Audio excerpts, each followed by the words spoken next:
Hey everyone, I'm Risa Morimoto and welcome to The Modern Age, where we chat today about ways we create a better, more secure life for tomorrow. Be sure to click the subscribe button and the little bell so that you're notified when new episodes are uploaded. It's no secret that the healthcare system in the US has become a numbers game with very little time for genuine human-centered care for the patient. That is because genuine care takes time. My mother, who has Parkinson's and paresis from her stroke, has over 8 specialist doctors, and she waits in the waiting room for hours to be seen for 5 to 10 minutes. I'm sure many of you can relate. Today our guest is Dr. Heather Sung. You may remember her from episode 102 when we discussed how to get the best hospital care. Dr. Sung is a palliative care physician. Palliative care provides services for terminally ill patients that are not only medical in nature, but spiritual, social, and mental as well. We discuss the essence of palliative care, the differences between palliative care and hospice, and when it would be a good time to bring in a palliative care physician to one's medical treatment plan. Take a listen.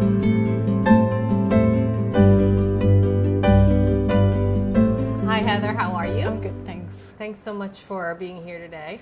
My pleasure. We wanted to talk about palliative care, and I know that you're a palliative care doctor.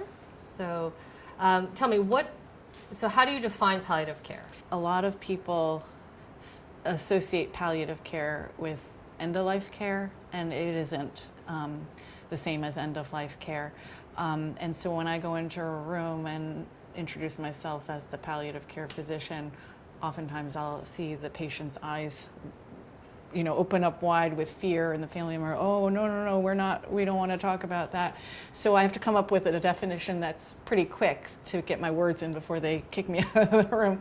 But palliative care is care that focuses on managing symptoms of distress in patients, and including the family member, because we recognize that the loved ones are very much a part of the well-being of the individual. And those symptoms may be physical symptoms of suffering, emotional, spiritual, and for patients who have serious medical conditions. And we also work on trying to help patients define their goals of care and help them to align those goals of care to best meet what they define as quality of life, which is a very individually defined thing. What is quality of life? So in this day and age where, say, you get diagnosed with cancer, right? I'm assuming cancer is one of the things that is on your list of illnesses that you may treat. So they go to an oncologist, right?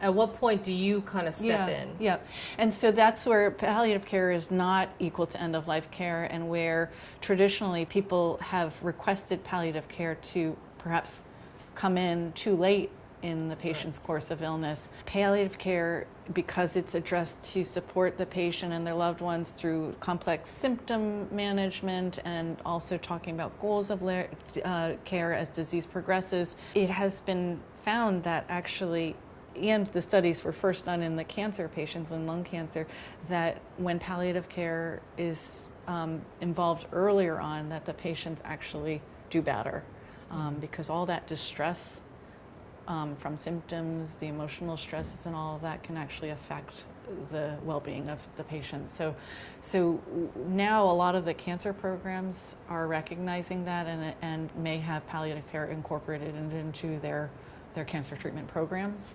Only now is palliative care becoming recognized as an outpatient, especially.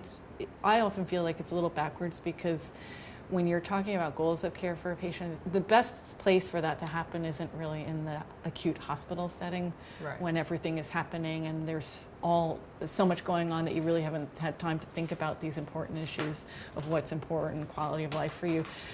I really feel like that should happen in the outpatient setting, and I think it is starting to become more embraced in that setting. But mostly up until now, palliative care has been in the hospital. Oh, interesting. Yeah.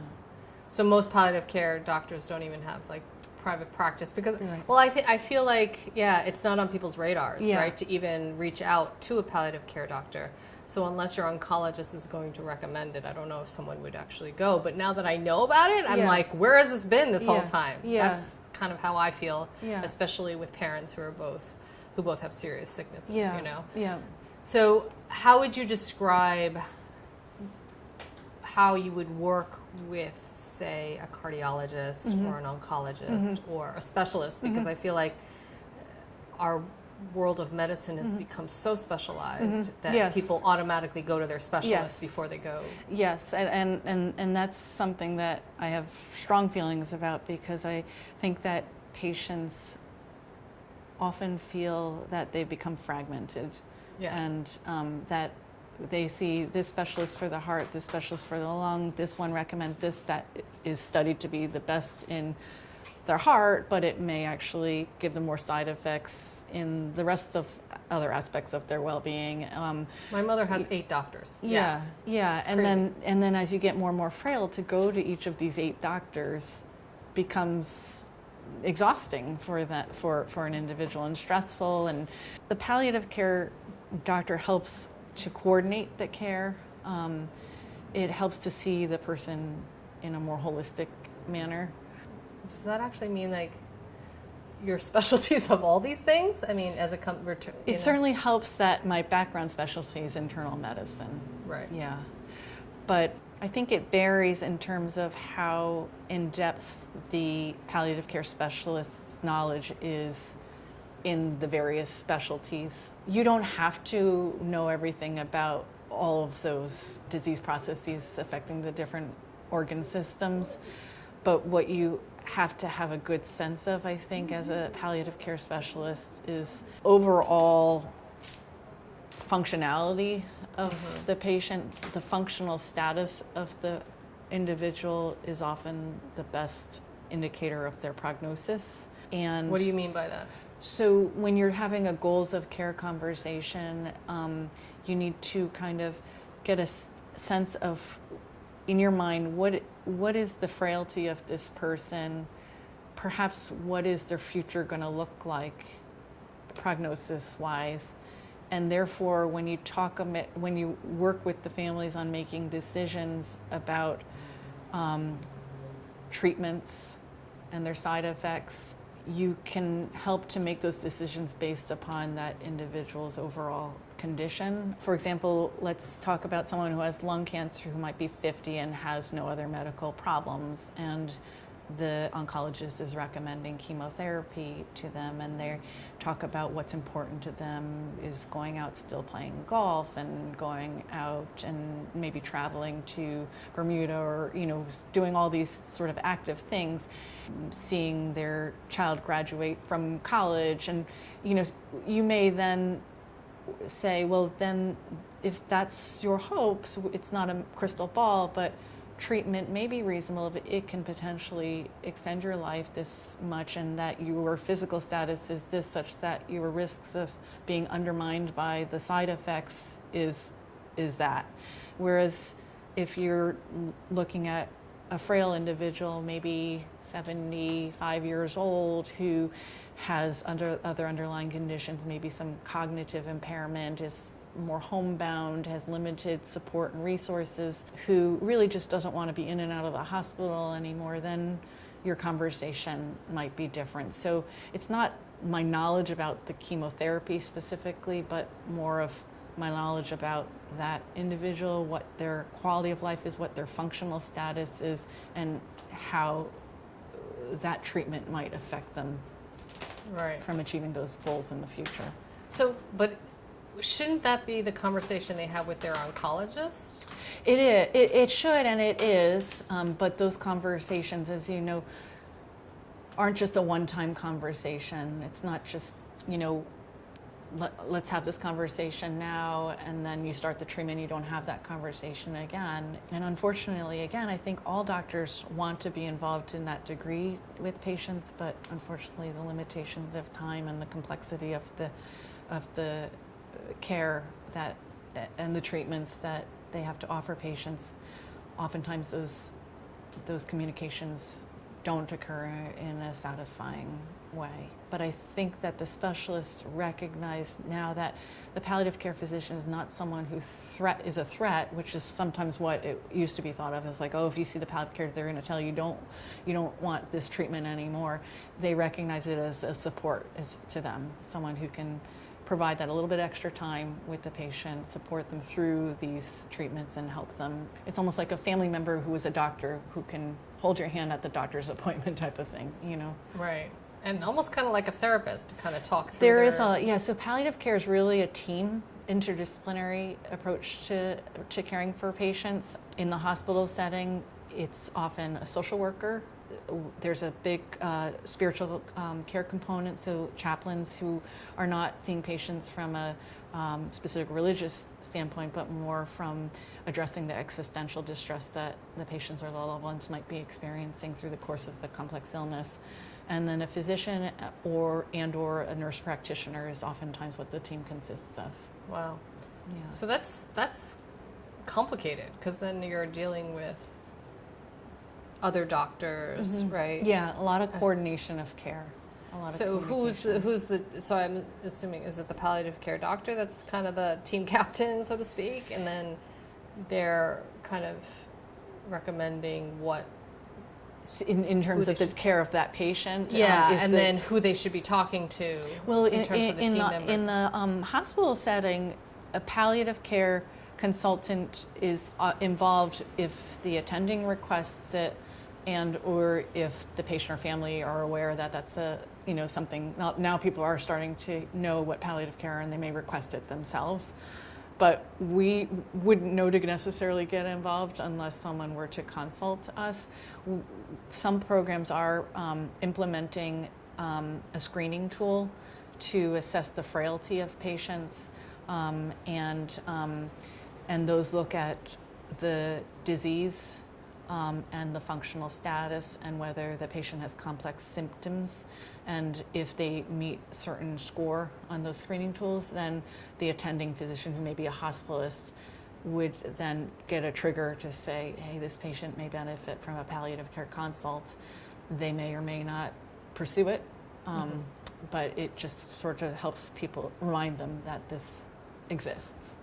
So does this team, this palliative care team, whether it's a chaplain or the social worker or whatever, do they specialize in palliative care, or they're just... Yeah, there's specific curriculum for palliative care training in the chaplains who are, and the social workers. They don't have to pass a specific test for it, but should be familiar with certain sort of milestones that they need to know to be able to best have a conversation. It's a lot about communication skills. You mentioned the fact that a lot of times palliative care comes at the end, of an illness, end of life.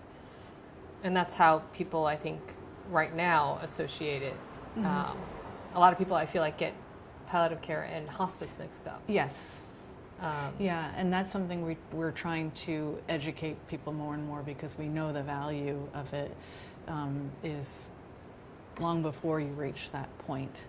And so that's where sometimes these screening tools that are used in the hospital are to try to capture people not at their 5th hospitalization in the year, but earlier on, so you can be there to provide continuity for the family and support to them.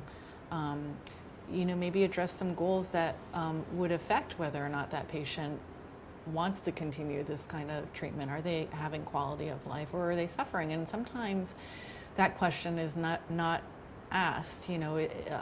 How has it been going for you?